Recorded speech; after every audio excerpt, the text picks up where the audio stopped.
ಚರ್ಮದ ಮೇಲೆ ಮೆಹಂದಿ ಬಳಸುವುದರಿಂದ ಅನೇಕ ಔಷಧೀಯ ಪ್ರಯೋಜನಗಳಿವೆ. ಹೆನ್ನ ನೈಸರ್ಗಿಕ ಪ್ರಯೋಜನಗಳನ್ನು ಹೊಂದಿದೆ.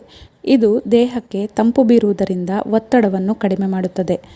ಈ ವಿಶೇಷ ಗುಣದಿಂದಲೇ ಇದನ್ನು ಮದುಮಗಳ ಕೈಗಳಿಗೆ ಹಚ್ಚಲಾಗುತ್ತದೆ.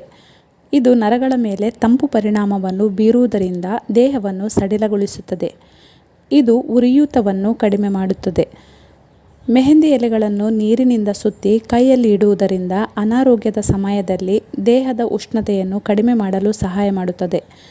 ಮೆಹಂದಿಯಲ್ಲಿ ಸಾರಭೂತ ತೈಲವಿದೆ. ಇದನ್ನು ಭಾರತದಲ್ಲಿ ಧಾರ್ಮಿಕ ಉದ್ದೇಶಕ್ಕಾಗಿ ಬಳಸಲಾಗುತ್ತದೆ. ಕೋಪ ಮತ್ತು ಕಿರಿಕಿರಿಯನ್ನು ಕಡಿಮೆ ಮಾಡಲು ಇದು ಸಹಾಯ ಮಾಡುತ್ತದೆ. ಹಾಗೆಯೇ ಇದು ವೈರಲ್ ಕಾಯಿಲೆಗಳಿಂದ ನಮ್ಮನ್ನು ರಕ್ಷಿಸುತ್ತದೆ. ಮೆಹಂದಿ ತೆರೆದ ಗಾಯಗಳನ್ನು ಮತ್ತು ಸುಟ್ಟ ಗಾಯಗಳನ್ನು ಶಮನಗೊಳಿಸುತ್ತದೆ. ಚರ್ಮದ ಸೋಂಕುಗಳನ್ನು ನಿವಾರಿಸಲು ಬಳಸಲಾಗುತ್ತದೆ. ಮೆಹಂದಿ ಹೂಗಳನ್ನು ವಿನಿಗರ್ನಲ್ಲಿ ನೆನೆಸಿ ಚರ್ಮದ ಮೇಲೆ ಹಚ್ಚುವುದರಿಂದ ಬ್ಯಾಕ್ಟೀರಿಯಾದಿಂದ ಹರಡುವ ಸೋಂಕುಗಳು ದೂರವಾಗುತ್ತವೆ. Thank you for watching.